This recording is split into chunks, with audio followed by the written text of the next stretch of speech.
Assalamualaikum warahmatullahi wabarakatuh. Perkenalkan, nama saya Agung Rusbekti. Nah, di sini saya akan menjelaskan tentang salah satu jenis rumput, yaitu rumput setaria. Nah, rumput setaria ini berasal dari kawasan tropika dan subtropika Afrika.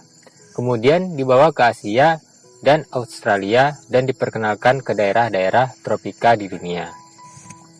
Nah, untuk taksonomi dan klasifikasi dari rumput setaria, diantaranya berasal dari Kingdom Plantae, Subkingdom Tracheobionta, Divisi Magnoliopsida, Superdivisi Spermatophyta, Kelas Magnoliophyta, Ordo Cyperales, Famili Poaceae, genus Setaria, dan spesies Setaria spacialata.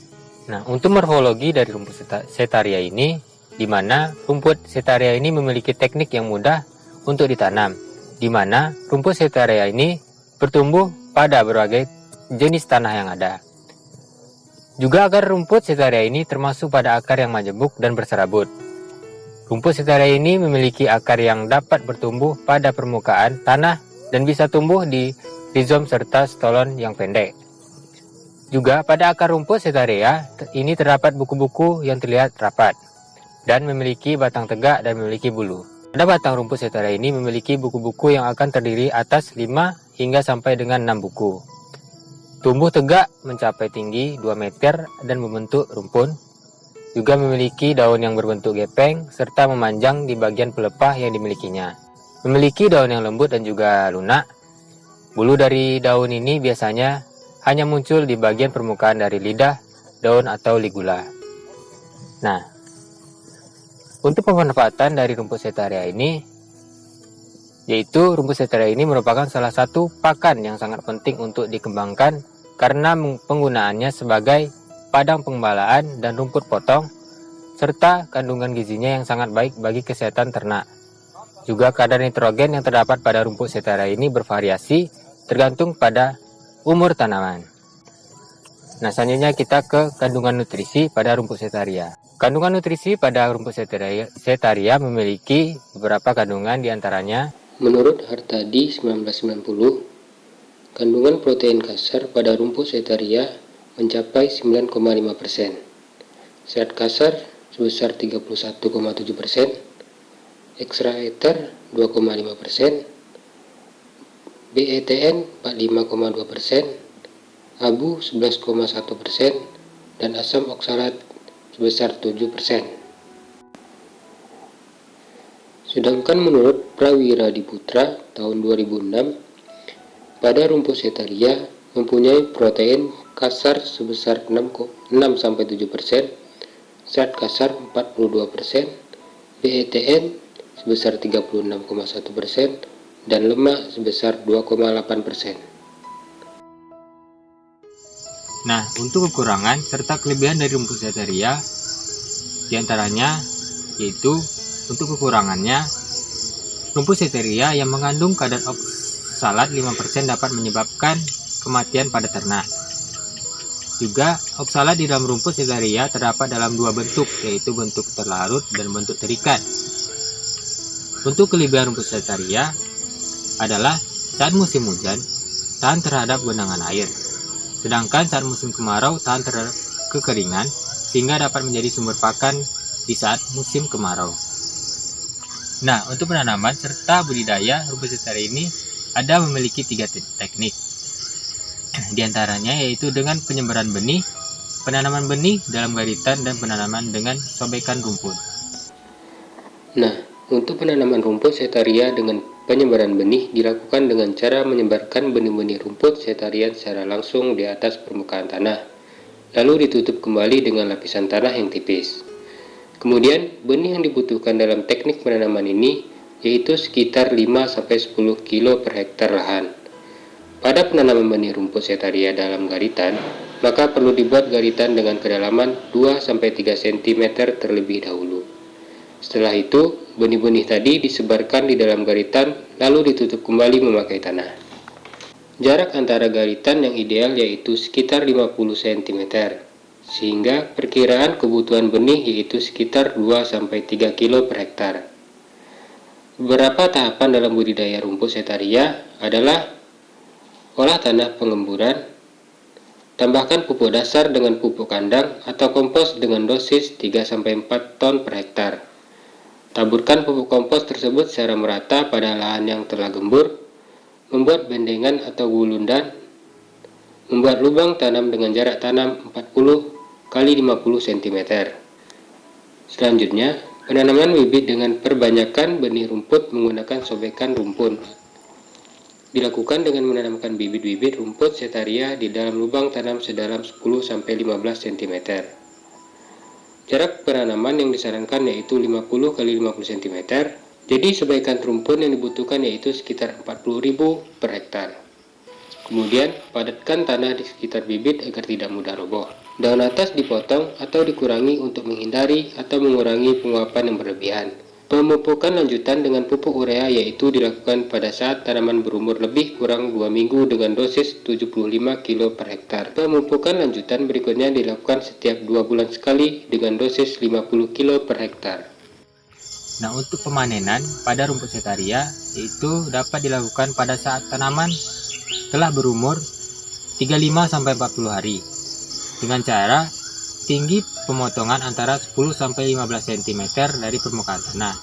Nah, ini bertujuan selain untuk memanen hasil, juga untuk memperbanyak anakan baru dari rumput induk.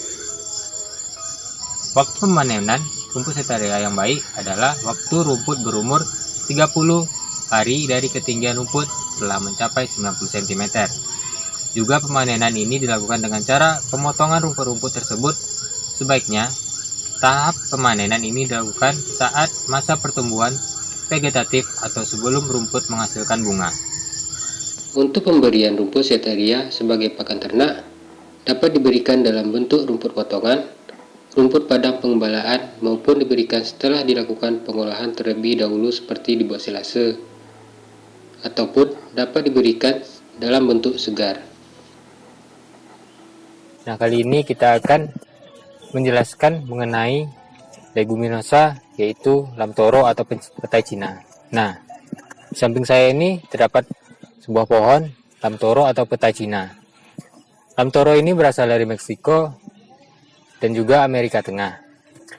Lamtoro atau sering disebut petai Cina merupakan tanaman jenis perdu dari suku polong-polongan. Nah, klasifikasi dari lamtoro atau petai Cina ini yaitu berasal dari Kingdom Plantae, divisi Magnoliophyta, kelas Magnoliopsida, ordo Fabales, famili Fabaceae, genus Leucaena, spesies Leucaena leucocephala. Nah, untuk morfologi dari lamtoro adalah pohon perdu yang bisa mencapai tinggi hingga 20 meter, meski kebanyakan hanya antara 5-10 meter. Perjabangannya rendah, banyak dengan perpagangan kecoklatan atau keabu-abuan, berbintil-bintil dan berlentisel. Ranting bulat torak dengan ujung yang berambut rapat dan majemuk menyirip rangkap. Sirip 3-10 pasang, kebanyakan dengan kelenjar pada proses daun tepat sebelum pangkal sirip terbanyak. Nah, daun penumpa kecil berbentuk segitiga, anak daun tiap sirip 5-20 pasang, berhadapan, bentuk garis memanjang dengan ujung runcing dan pangkal miring atau tidak sama. Permukaannya berambut halus dan tepinya berjumbai. Bunga majemuk berupa bongkol, bertangkai panjang yang berkumpul dalam malai berisi 2-6 bongkol. Tiap-tiap bongkol tersusun dari 100-180 kuntum bunga, membentuk bola berwarna putih atau kekuningan berdiameter 12-21 mm.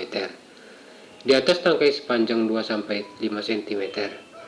Bunga kecil-kecil berbilangan 5, tabung kelopak bentuk lonceng bergigi pendek, berukuran 3 mm. Mahkota bentuk solet berukuran 5 mm.